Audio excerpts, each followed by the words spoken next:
الحمد للہ وکفا والصلاة والسلام علی عباده الذین اصطفى اما بعد فاعوذ باللہ من الشیطان الرجیم بسم اللہ الرحمن الرحیم ان فی خلق السماوات والارض واختلاف اللیل والنہار لآیات لأولی الالباب الذين يذكرون الله قياما وقعودا وعلى جنوبهم ويتفكرون في خلق السماوات والأرض ربنا ما خلقت هذا باطلا سبحانك فقنا عذاب النار ربنا إنك من تدخل النار فقد أخزيته وما للظالمين من أنصار ربنا اننا سمعنا مناديا ينادي للإيمان ان آمنوا بربكم فآمنا ربنا فاغفر لنا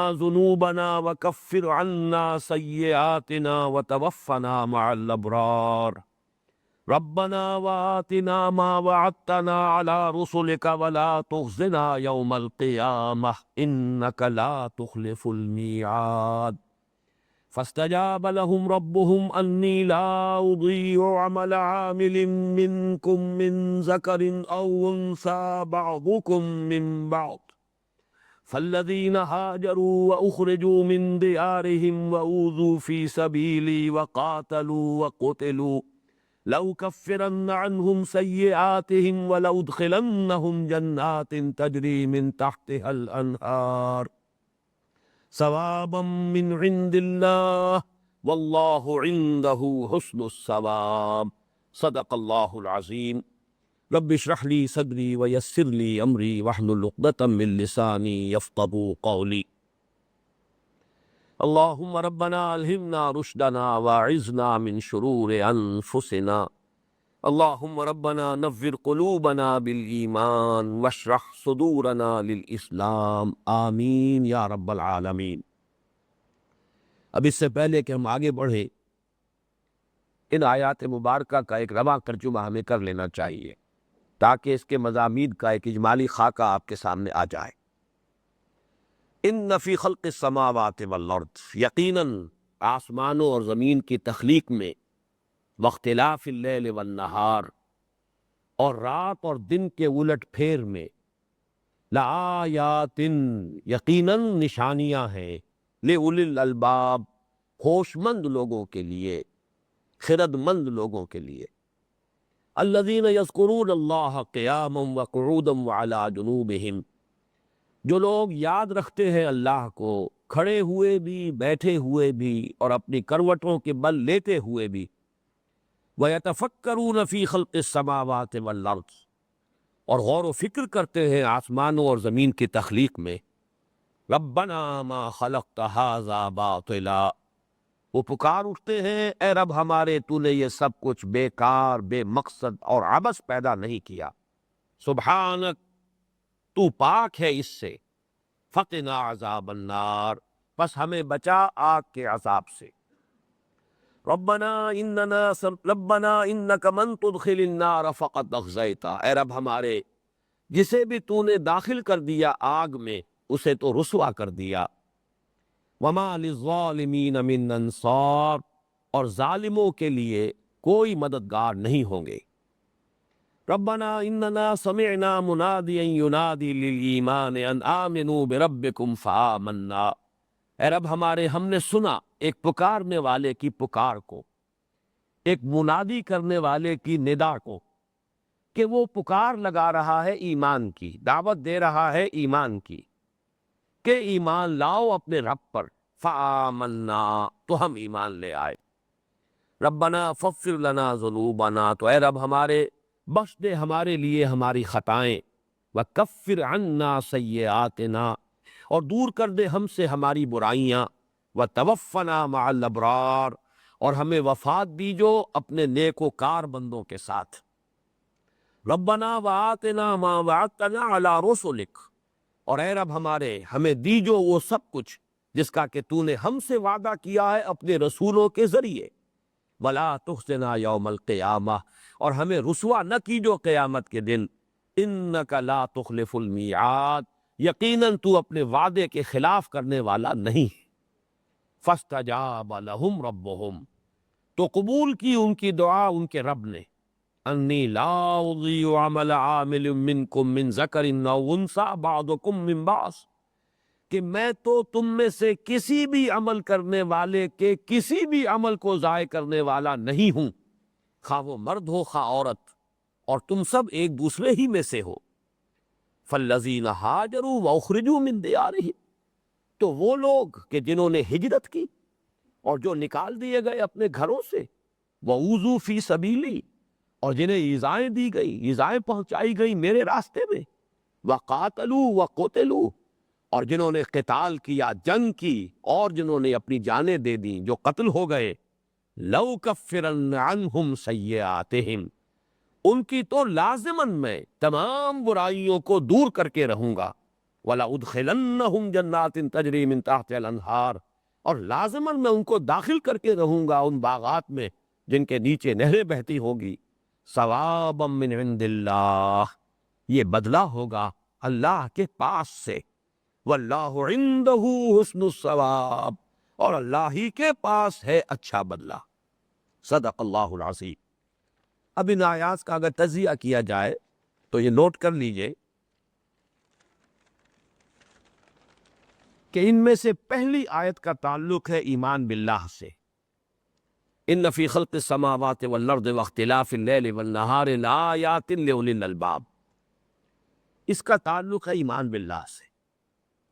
دوسری اور تیسری آیتوں کا تعلق ہے ایمان بالآخرہ سے۔ یقیناً وہ لوگ جو اللہ کو یاد رکھتے ہیں بیٹھے کھڑے اور لیٹے ہوئے، اور غور و فکر کرتے رہتے ہیں آسمان و زمین کی تخلیق میں، وہ پکار اٹھتے ہیں کہ اے رب ہمارے تو نے یہ سب کچھ بیکار پیدا نہیں کیا، بس ہمیں بچائیو جہنم کی آگ سے، اور اے رب ہمارے جسے تو نے جہنم میں داخل کر دیا اسے تو رسوا کر دیا، اور یقیناً ظالموں کا مددگار کوئی نہیں ہو۔ یہ ایمان بالآخرہ۔ پھر چوتھی اور پانچویں دو آیات کا تعلق ایمان بالرسالت سے، ربنا اننا سمعنا منادیا ینادی للایمان، اے رب ہمارے ہم نے سنا ایک پکارنے والے کی پکار کو کہ وہ ایمان کی منادی کر رہا ہے کہ مانو اپنے رب کو، ایمان لاؤ اپنے رب پر، ان آمنوا بربکم فآمنا۔ اس کے بعد ایک طویل دعا ہے۔ پھر آتی ہے چھٹی اور آخری آیت، اس کا تعلق ہے ایمان کے مظاہر عملی سے۔ جو لوگ اس طرح درجہ بدرجہ ایمان حاصل کرتے ہیں ان کی عملی زندگی کا نقشہ کیا ہے؟ اللہ کے لیے ہجرت ہے، اللہ کے لیے جان اور مال کی قربانی ہے، اللہ کے لیے ایذائیں برداشت کرنا ہے، اللہ کے لیے اپنے اہل و عیال کو خیر بات کہنا ہے، اللہ کے لیے جنگ کرنی ہے، اللہ کے لیے اپنی جان دینی۔ تو جو لوگ اتنے بڑے بڑے اعمال کرنے والے ہوں، فرمایا ان کا تو کیا کہنا ہے، میں تو کسی بھی چھوٹے سے چھوٹے عمل کو بھی ضائع کرنے والا نہیں، تو یہ تو بہت بڑے بڑے اعمال ہیں، ان کی تو پوری قدر کی جائے گی، ان کو پورا بدلہ لیا جائے گا، ان کی تمام برائیاں لازماً دور کر دی جائیں گی، ان کو لازماً جنت میں داخل کیا جائے۔ اس آیت میں اصل میں اس ایمان کی تصویر جو عملی ہے وہ سامنے آئی ہے۔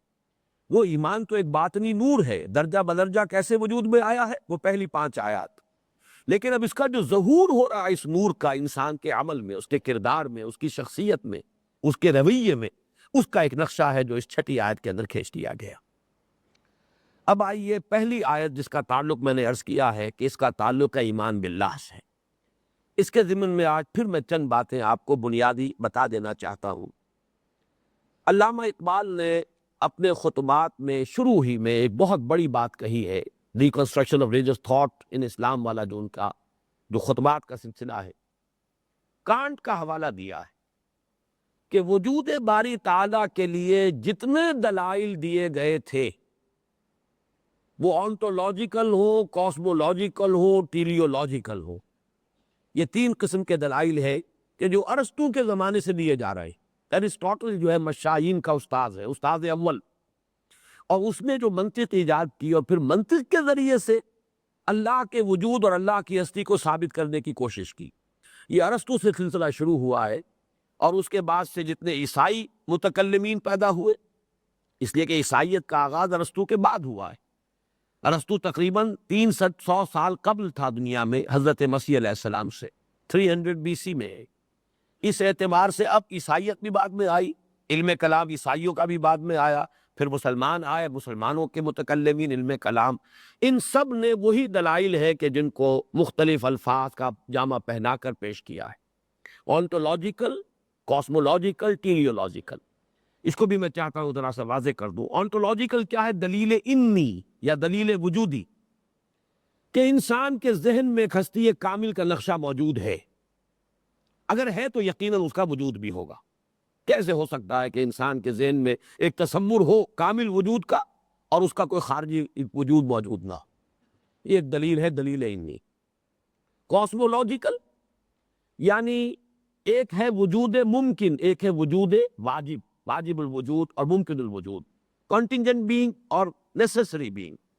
تو یہ جو ممکنات ہے، کائنات ہے، اس سے استدلال، جب یہ سب کچھ ہے تو یقیناً کوئی پیدا کرنے والا ہے، کوئی بنانے والا ہے، کوئی واجب الوجود بھی ہے جس کے وجود میں لانے سے یہ ممکنات وجود میں آئے۔ یہ کاسمولوجیکل آرگومنٹ ہے، اس کو دلیل کونی بھی کہا جاتا ہے۔ تیسرا ہے دلیل غائی، یہ دلیل لمی بھی اس کو کہہ سکتے ہیں، لم وجہ، غائی غایت سے بنا ہے، دلیل غائی۔ یہ ٹیلیولوجیکل یعنی اس کائنات میں ہر شے میں ہمیں کوئی غایت نظر آتی ہے، کوئی مقصد کار فرما نظر آتا ہے، کوئی شے ہے، کوئی حکمت ہے، تو اس کا لازمی نتیجہ یہ ہے کہ کوئی ماسٹر مائنڈ ہے جس کی حکمت کا یہ مظہر ہمیں پوری کائنات میں نظر آ رہا ہے۔ تو یہ دلائل ہے کاسمولوجیکل، ٹیلیولوجیکل، آنٹولوجیکل، ان تینوں قسم کے دلائل کو کہ جو انبار لگائے متکلمین نے، کانٹ نے آ کر ان سب کے بخیے ادھیڑ کر رکھ دیے اور ثابت کر دیا کہ جیسے لوہا لوہے کو کاٹتا ہے، منطق ان تمام منطقی دلائل کو رد کر دیتی۔ کوئی دلیل منطقی خدا کے وجود کو ثابت نہیں کر سکتی۔ یہ بڑی یوں سمجھیے کہ ایک طوفان خیز کتاب تھی، ایک بڑا طوفان اٹھ کھڑا ہوا۔ عیسائی دنیا، یورپ جو ہے، کانٹ کے زمانے تک کوئی وہ ملحد دور نہیں تھا، مذہب کا دور تھا، خدا کا انکار۔ اس نے کہا کوئی دلیل ثابت نہیں کر سکتی خدا کا وجود باری تعالیٰ کسی دلیل سے ثابت نہیں کیا جا سکتا۔ یہ اس کی کتاب ہے مارکۃ الآراء، کریٹیک آف پیور ریزن، جس کو میں نے کہا عقل خالص، تنقید عقل خالص۔ اصل فلسفہ وہی ہے جو خالص عقل اور منطق پر آگے بڑھتا ہے۔ سناتے وہ عقل خالص کی جو اس نے کریٹیک کیا، اس کی جو تنقید کی، جو دلائل دیے گئے سب کو اس نے کاٹ کر رکھ دی۔ اسی بات کو اقبال نے بھی تسلیم کیا ہے کہ یہ واقعہ صحیح ہے، بلکہ ہمارے بہت سے متکلمین کے بارے میں کہا جاتا ہے، کچھ ایسے واقعات بھی بیان ہوئے کہ بہت سے متکلمین کا آخری وقت جب آیا ہے تو ایسا محسوس ہوا ہے ان کی کیفیات سے کہ انہوں نے جو بھی کلامی بیان، کلامی دلیلیں دی تھیں، لوگوں سے مباحثے کیے تھے، موت کے وقت شیطان آیا ہے اور اس نے مباحثہ کیا ہے اور ایک ایک کر کے ان کی ساری دلیلوں کو رد کر گیا۔ آخر کار انہیں کہنا پڑا اموت علی عقیدت امی، میں اپنی ماں کے عقیدے پر جان دے رہا ہوں، میں نے عقل سے اللہ کو نہیں مانا ہے، میں اللہ تعالیٰ کو مانتا ہوں اپنی فطرت کی بنیاد پر، اور میں اسی طرح مانتا ہوں جیسی میری ماں مانتی تھی۔ میں موت جو مجھ پر آ رہی ہے وہ اپنی ماں کے عقیدے پر آ رہی ہے، اموت علی عقیدت امی۔ ان تین دلائل پر بعد میں بلکہ آج پر تذکرہ بھی کر دوں، یہ بہت سی باتیں جو ہے آج میں اپنے نوٹس دیکھ رہا تھا سابق، تو پروفیسر یوسف سلیم چشتی صاحب یاد آئے مجھے، اس لیے کہ میں تو فلسفے کا براہ راست طالب علم کبھی نہیں رہا، ذہن فلسفیانہ اللہ نے عطا کیا تھا، ذہن منطقی ہے، لیکن میں فلسفے کا طالب علم کبھی نہیں رہا۔ لیکن یہ کہ بہت سی چیزیں جو ہے اس میدان میں مجھے پروفیسر یوسف سلیم چشتی سے حاصل ہوئی ہیں، اور میں یہ چاہتا ہوں آج سب ان کے لیے دعا کریں، اللہم اغفر لہ وارحمہ وادخلہ فی رحمتک وحاسبہ حسابا یسیرا، اللہم نور مرقدہ واکرم منزلہ والحقہ بالصالحین۔ ان کے چونکہ ساری عمر گزری تھی اسی میں، فلسفے کے مطالعے میں اور تقابل ادیان کے مطالعے میں اور تاریخ کے مطالعے میں، پورا ان کا دماغ جو ہے وہ ایک بہت بڑی لائبریری کی حیثیت رکھتا تھا۔ بہرحال تو انہوں نے یہ بتایا کہ تین دلیلیں شروع سے تھیں، لیکن دو دلیلوں کا بعد میں اضافہ ہوا ہے۔ ایک مورل آرگومنٹ ہے، اخلاقی دلیل، کہ انسان کے اندر نیکی اور بدی کی حس موجود ہے، خیر اور شر کی تمیز موجود ہے، جس پر میں بارہا گفتگو کر چکا ہوں، یہ صحیح بات ہے، اور کوئی موریلٹی ممکن نہیں ہے جب تک اللہ کو نہ مانا جائے۔ اللہ کو ماننا ہمارے لیے، ہمارے اخلاقی رویے کے لیے ضروری ہے۔ نہیں بھی ہے تو ماننا پڑے گا۔ یہ ہے اس کا خلاصہ۔ جب بہت طوفان اٹھا، کریٹیک آف پیور ریزن نامی کتاب پر جب اس کے خلاف بڑا طوفان اور غصہ لوگوں کو کا جو ہے اس کا مظاہرہ ہوا، تو پھر اس نے دوسری کتاب لکھی ہے۔ جیسے علامہ اقبال نے شکوہ کے بعد جواب شکوہ لکھی نظم، اسی طریقے سے کریٹیک آف پیور ریزن کے بعد کریٹیک آف پریکٹیکل ریزن، کہ جو پریکٹیکل معاملہ ہے انسان کا، عملی معاملہ ہے، عملی روش میں انسان کے لیے مورل ایٹیچیوڈ اختیار کرنا ممکن نہیں ہے جب تک کہ وہ خدا کو نہ مانے۔ یہ مورل آرگومنٹ ہے۔ اور ایک ہسٹوریکل آرگومنٹ ہے کہ جب پوری تاریخ انسانی میں انسان خدا کو مانتا آیا ہے تو آخر کوئی بات ہے۔ یہ ہسٹوریکل آرگومنٹ بھی ہے جس کا اضافہ کیا گیا۔ اب میں آپ سے عرض کروں گا کہ قرآن مجید نے یہ پانچوں دلائل پیش کیے، لیکن ایک فرق کے ساتھ، انہیں منطقی انداز میں پیش نہیں کیا بلکہ اذعانی اور خطابی انداز میں پیش کیا۔ منطقی انداز میں بات کی جائے گی، منطق کو منطق کاٹ دے گی۔ اذعانی اور خطابی انداز یہ ہوتا ہے کہ انسان اپنے اندر جھانکے، کیا یہ بات صحیح ہے؟ اندر جھانکے گا تو فطرت جواب دے گی کہ ہاں صحیح ہے۔ علامہ اقبال نے بھی اپنی ریکنسٹرکشن کو اسی پر بلڈ کیا ہے کہ اصل میں خدا پر ایمان جو ہے وہ انسان کا باطنی تجربہ ہے۔ ایک تجربہ خارجی ہوتا ہے، ظاہری ہوتا ہے، میں نے پانی پیا ٹھنڈا ہے، معلوم ہو گیا۔ میں نے کسی شے کو ہاتھ لگایا گرم ہے، معلوم ہو گیا۔ میں کسی شے کو دیکھ رہا ہوں سفید ہے، سیاہ ہے، معلوم ہو گیا۔ یہ تجربہ خارجی ہے، ظاہری۔ ایک تجربہ باطنی ہے۔ یہ جو باطنی تجربہ ہے، انٹرنل ایکسپیرینس، یہ ہے جس کی بنا پر انسان اللہ کو مانتا ہے۔ اس کے اپنے اندر، اس کی اپنی فطرت میں، اس کے اپنے قلب کی گہرائیوں میں موجود ہے۔ اس کی بنا پر وہی جو میں نے بریڈلے کا فقرہ آپ کو بتایا کہ philosophy is the name of finding bad reasons for what we believe on instincts، وہ تو ہمارے اندر پیوست ہے۔ اللہ کا یقین، اللہ پر ایمان، اللہ کے وجود، اس کی ہستی کا اس بات ہمارے اندر ہے۔ اب جب آپ اس کو دلیل سے ثابت کرنے کی کوشش کرتے تو دلیل اس کے مطابق آتی نہیں۔ جیسے کہا جاتا ہے کہ آفتاب آمد دلیل آفتاب، سورج جب طلوع ہو جائے تو اپنے وجود پر وہ خود ہی دلیل ہے سب سے بڑی۔ اب اگر کوئی شخص کہے نہیں صاحب میں تو نہیں مانتا، ثابت کیجئے کہ سورج ہے، اب کیسے ثابت کریں گے آپ؟ جو دلیل لائیں گے وہ کم تر ہوگی، وہ اس سورج کے وجود سے بڑی دلیل تو کوئی نہیں ہے۔ جو بدبخت سورج کو دیکھتے ہوئے انکار کرنے پر تل گیا ہو، اس کو کس دلیل سے آپ بنوائیں گے کہ سورج ہے؟ یہی معاملہ ہوا ہے منطق استدلال کا، کہ متکلمین نے جو بھی محنتیں کی ہے وہ فیوٹائل رہی، ان کا کچھ حاصل نہیں ہوا۔ وہ پائے استدلالیاں چوبی بود، چائے پائے چوبی سخت بے تنقید بود۔ یہ استدلالیوں کا جو بھی ہے پورا ان کا موقف جو ہے وہ سخت بے تمکین ہے، اسے کوئی تمکن اور اسے کوئی ثبات حاصل نہیں ہے۔ یہ تو اندر ہے، اندر جھانکو، جس کو قرآن کہتا ہے وَفِي أَنفُسِكُمْ أَفَلَا تُبْصِرُونَ، دیکھتے نہیں ہو اپنے اندر؟ تمہارا اپنے اندر جھانکو، اپنے من میں ڈوب کر پا جا سراغ زندگی، اپنے اندر جھانکو۔ یہ ہے در حقیقت، لیکن اس کا ایک انداز ہوتا ہے، اس کو اگر آپ دلیل کی شکل میں لانا چاہیں گے، کسی کے سامنے رکھیں گے، خطابی انداز۔ کیا ایسا نہیں ہے؟ اب دیکھیے دلیل انی کی ایک مثال میں آپ کو دے رہا ہوں، یا دلیل وجودی۔ سورہ ابراہیم کی آیت نمبر 10، اَفِي اللَّهِ شَكٌّ فَاطِرِ السَّمَاوَاتِ وَالْأَرْضِ، اس میں دلیل کوئی نہیں ہے۔ کیا اللہ کے بارے میں بھی شک ہے؟ ذرا سا آپ کو درو بینی پر آمادہ کر دے گا یہ سوال۔ جھانکو ذرا اپنے اندر، کیا واقعی شک ہے؟ کہہ تو رہے ہو کہ شک ہے، کیا حقیقتاً شک ہے؟ کیسے ہو سکتا ہے؟ کیا اللہ کے بارے میں شک ہو سکتا ہے؟ اَفِي اللَّهِ شَكٌّ فَاطِرِ السَّمَاوَاتِ وَالْأَرْضِ۔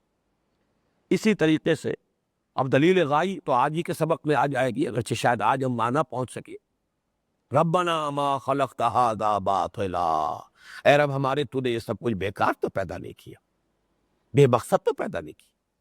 ہر شے میں غایت ہے، ایک مقصد ہے، حکمت ہے۔ یہ دلیل غائی ہے، مورل آرگومنٹ۔ لیکن مورل آرگومنٹ کو قرآن مجید زیادہ تر امپلائے کرتا ہے وجود باری تعالیٰ کے اس بات کے لیے نہیں، بلکہ بعث بعد الموت، آخرت کے اس بات کے لیے۔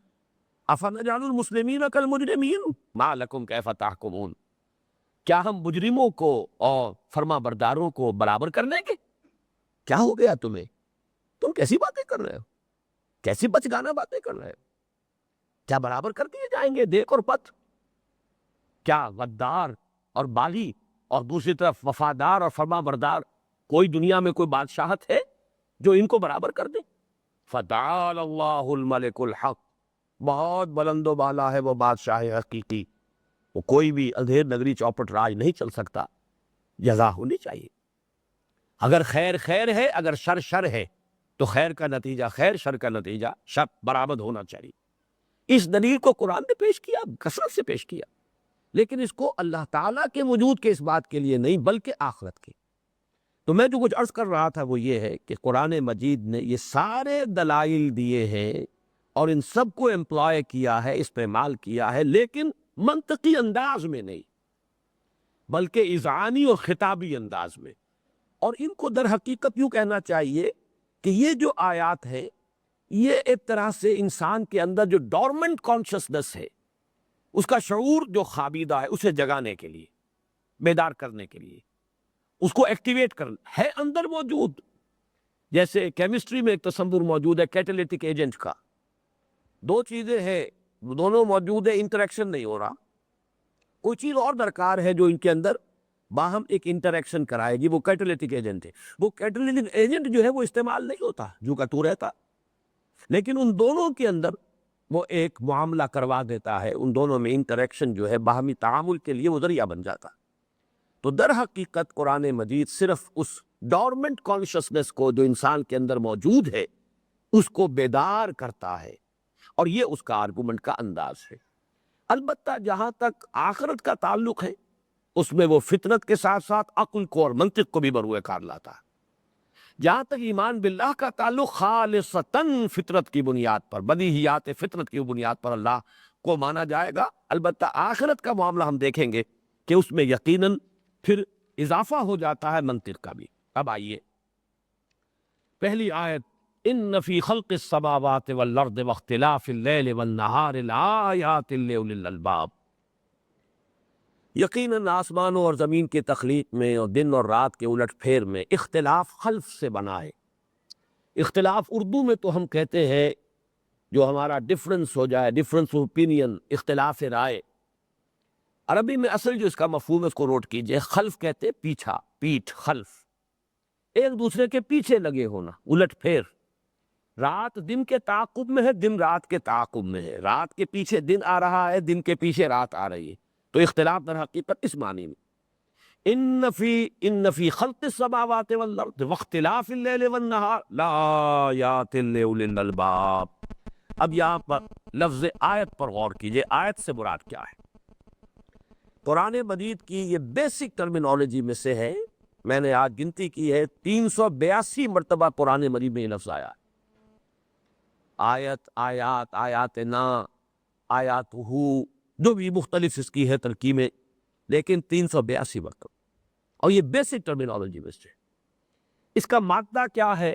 الف یا یا، الف یا یا. اب اس سے ایک لفظ بنتا ایو. اور ایو کس لیے آتا ہے؟ کوئی دو چیزوں میں سے یا چند چیزوں میں سے کسی شے کی پہچان کرنا، آئیڈینٹیفائی کرنا. ایو الفریقین احق بالامن، ان دونوں گروہوں میں سے کون ہے زیادہ حقدار امن کا. ایکم احسن عملا، اللہ دیکھنا چاہتا ہے کون تم میں سے ہے کہ جو اچھے عمل کرنے والا ہے. تو گویا کہ ایو آتا ہے استخبار کے لیے، خبر حاصل کرنے کے لیے، پہچان کرانے کے لیے. اس سے لفظ بنا ہے آیت، وہ شے جو کسی کی پہچان کا ذریعہ بن جائے، جس کے لیے اردو میں عام لفظ نشانی.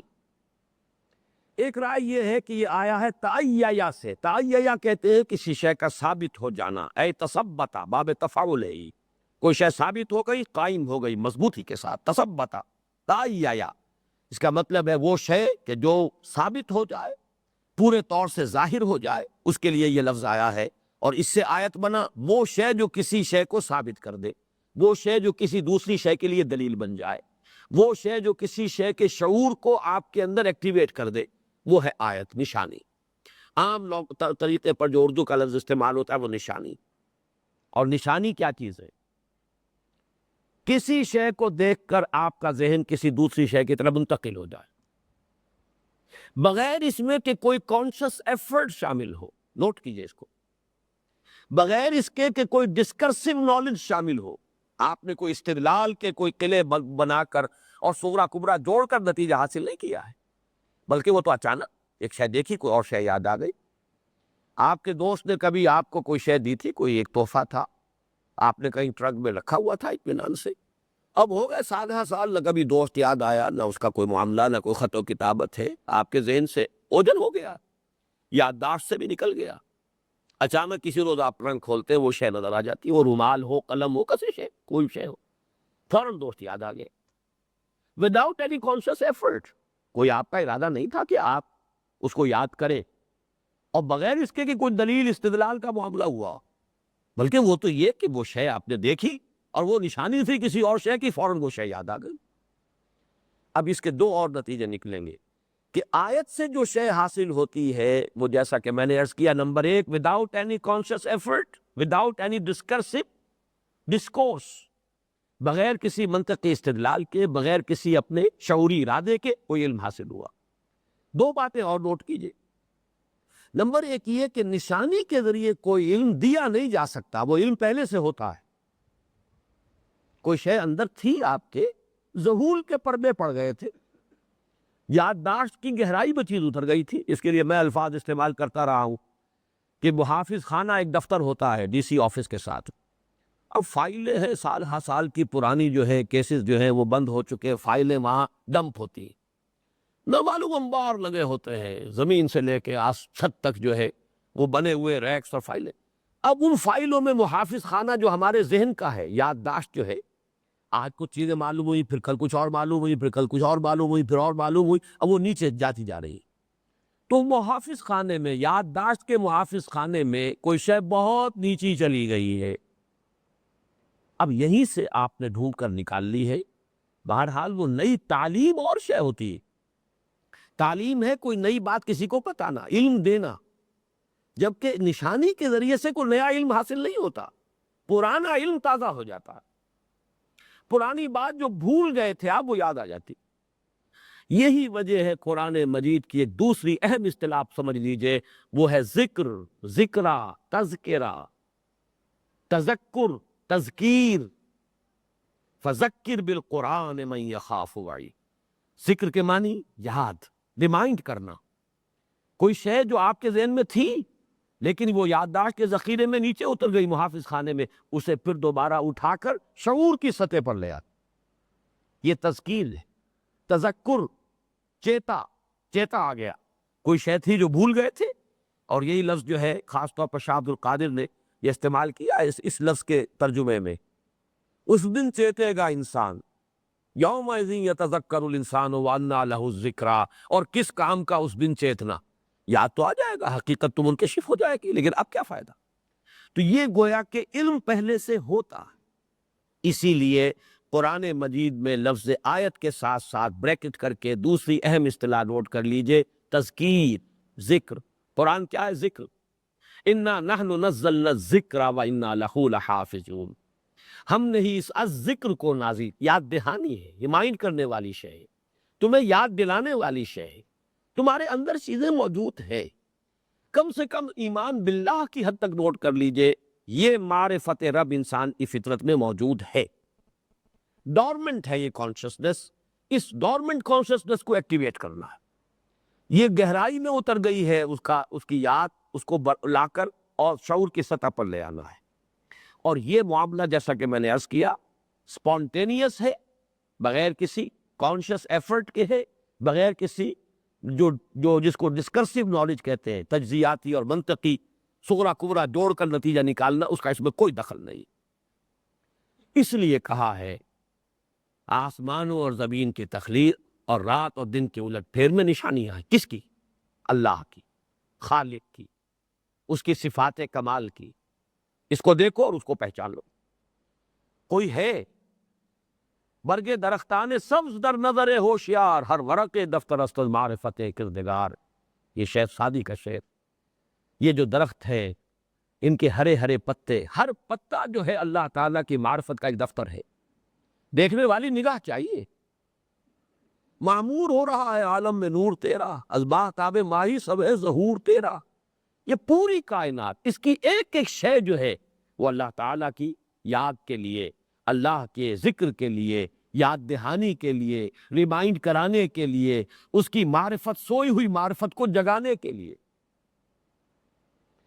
ایک کوئی بہت پرانا گانے کا لفظ مجھے یاد آیا ہندی کا، سوئے ہوئے ہردے کو جگایا۔ یہ سویا ہوا ہردہ، سویا ہوا دل جو ہے، سویا ہوا تھا، اسے جگانا، یہ ڈورمنٹ کانشسنس، اس کو ایکٹیویٹ کرنا، یہ کام ہے کہ جو قرآن مجید کے ذریعے سے ہوتا ہے۔ چشتی صاحب نے بلکہ خود مجھے اپنا ایک شعر سنایا تھا کہ حق میری دسترس سے باہر ہے، حق کے آثار دیکھتا ہوں میں۔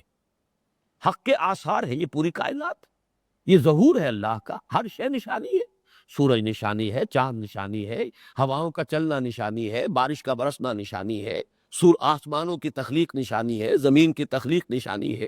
اب آپ دیکھیں گے کہ مکی صورتوں میں کتنی مرتبہ ان فی ذالک لآیہ، ان فی ذالک لآیہ وآیۃ لہم، وآیۃ لہم، کائنات کے ایک ایک گوشے سے اشارے کر کر اس میں بھی نشانی ہے، اس میں بھی نشانی ہے۔ اب ذرا نوٹ کیجئے، یہ عجیب حسن اتفاق ہے کہ یہ سورہ آل عمران کے 20ویں رکوع کی پہلی آیت ہے، ان فی خلق السماوات والارض واختلاف اللیل والنہار لآیات لأولی الالباب۔ سورہ آل عمران کا جوڑا ہے سورہ بقرہ، سورہ بقرہ کے بھی 20ویں رکوع کی پہلی آیت یہی ہے، اور وہاں وہ طویل آئی ہے، 8 نشانیوں کا تذکرہ ہے۔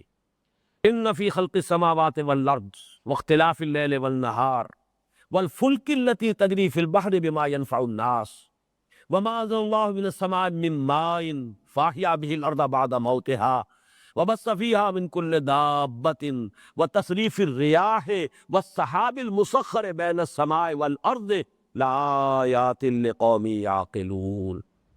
اس کو میں دورہ ترجمہ قرآن میں جو لوگ شریک ہوئے ہیں انہیں یاد ہوگا، میں نے اس کو نام دیا ہے آیت الآیات۔ یہ 8 آیتیں قرآن نے ایک آیت میں جمع کی۔ لفظ آیت کو سمجھیے، آیت ان میں سے ہر ایک آیت ہے، لآیات، اس میں نشانیاں ہیں۔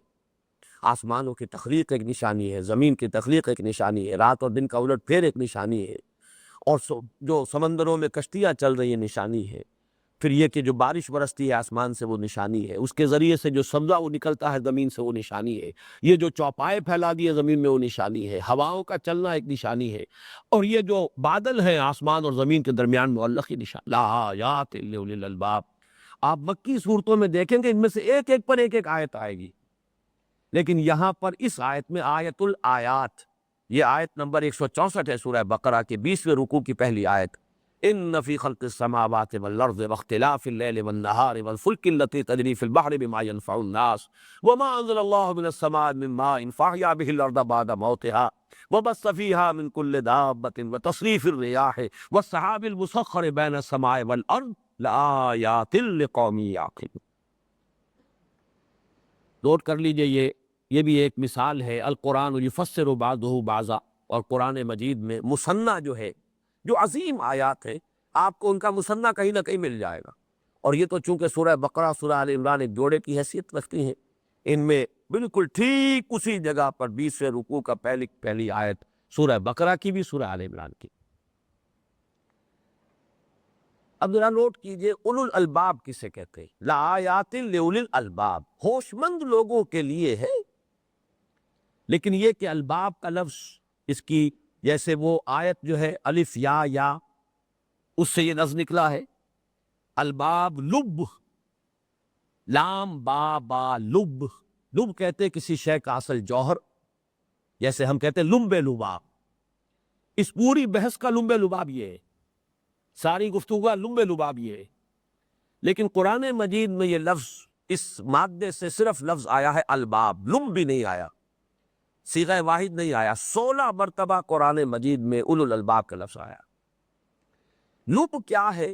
چونکہ انسان حیوان عاقل ہے، انسان کا خلاصہ، انسان کا اصل جوہر اس کی عقل اور شعور، لیکن عقل میں اور لب میں ایک فرق ہے، بڑا باریک فرق، اور اس کے لیے میں آپ کو امام راغب کی عبارت سنا رہا، اللب العقل الخالص من الشوائب، جو میں اس سے پہلے الفاظ کہتا رہا ہوں کہ عقل پر پردے نہ پڑ گئے ہو خواہشات کے، جذبات کے، شہوات کے، تعصبات کے، فطرت صحیح، عقل سلیم، تو انسان حکمت تک پہنچ جائے گا، دانائی حاصل ہو جائے گا، اللہ کو پہچان لے گا، اللہ کا شکر کرے گا، ہمتن اس کے سامنے اپنے آپ کو بچھا دے گا، ایاک نعبد و ایاک نستعین۔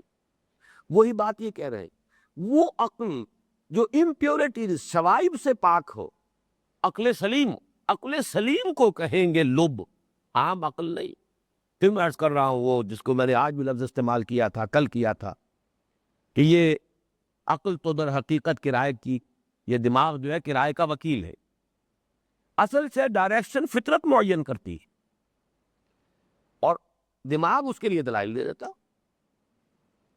اس اعتبار سے اللب العقل الخالص من الشوائب، وقیلا، ایک رائے یہ دی ہے امام راغب نے کہ لب کیا ہے، ہوا ما زکا من العقل، عقل کا جب تزکیہ ہو جاتا ہے، پاک ہو، اس کے اندر گندگیوں کی علائش نہ رہ جائے، وہی شہوات، جذبات، خواہشات، تعصبات، ان کی پٹیاں نہ بندھی ہوں، تو یہ لب ہے۔ اب پیاری بات کہی ہے، فَكُلُّ لُبٍّ عَقْلٌ وَلَيْسَ كُلُّ عَقْلٍ لُبًّا، ہر لب تو لازماً عقل ہے، لیکن ہر عقل لب نہیں ہے۔ اسی کو آپ کہتے ہیں عام اور خاص۔ ہر مومن تو لازماً مسلم ہے، ہر مسلم لازماً مومن نہیں ہے۔ ہر رسول تو لازماً نبی ہے، ہر نبی لازماً رسول نہیں ہے۔ ہر لب تو لازماً عقل ہے، لیکن ہر عقل لازماً لب نہیں ہے۔ لب وہ ہوگی کہ جس کے اندر سلامتی ہو، جس میں تزکیہ ہو، پاکیزگی ہو، غلط رجحانات سے پاک عقل جو ہے اس کو لب کہیں، اولو الالباب۔ اس اعتبار سے آپ نوٹ کیجئے کہ اس کے لیے دوسرا لفظ وہی ہو گیا جو حکمت ہے، فطرت سلیمہ جمع عقل سلیم، اس کا حاصل حکمت۔ چنانچہ یہ آیت بھی نوٹ کرنے کے قابل ہے، سورہ بقرہ کی آیت نمبر 269، یؤتی الحکمت من یشاء ومن یؤت الحکمت فقد اوتی خیرا کثیرا وما یذکر الا اولو الالباب۔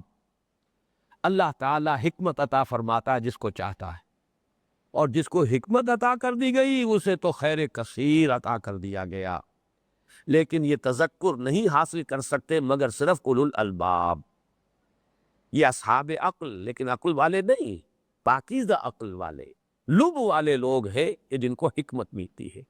تو گویا کہ وہی فرق جو میں نے فلسفہ اور حکمت میں کیا تھا، اسی کے حوالے سے یہ لب اور عقل کے مابین جو فرق ہے اس کو نوٹ کریے۔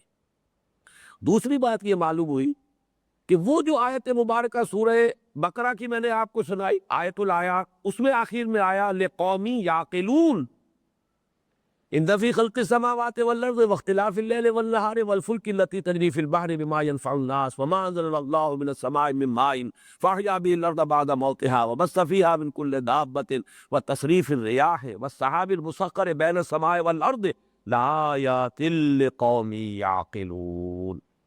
تو گویا کہ اولو الالباب اور قومی یعقلون یہ مساوی ہو گئے، یہ ایک دوسرے کی وضاحت کر رہے ہیں۔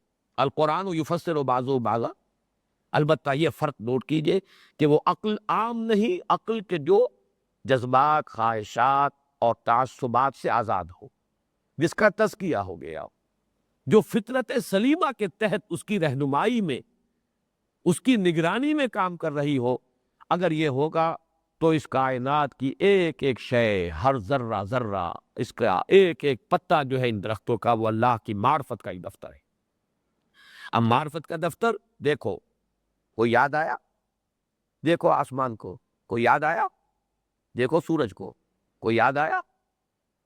افلا ينظرون الى الابل كيف خلقت والى السماء كيف رفعت والى الجبال كيف نصبت والى الارض كيف سطحت فذكر انما انت مذكر لست عليهم بمسيطر۔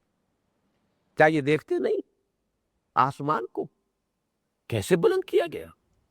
دیکھتے نہیں اونٹ کو کیسے بنایا گیا؟ اس کی خلقت میں کوئی حکمت نظر نہیں آ رہی؟ کیسے اس ماحول کے ساتھ سازگار اس کو جسم دیا گیا ہے؟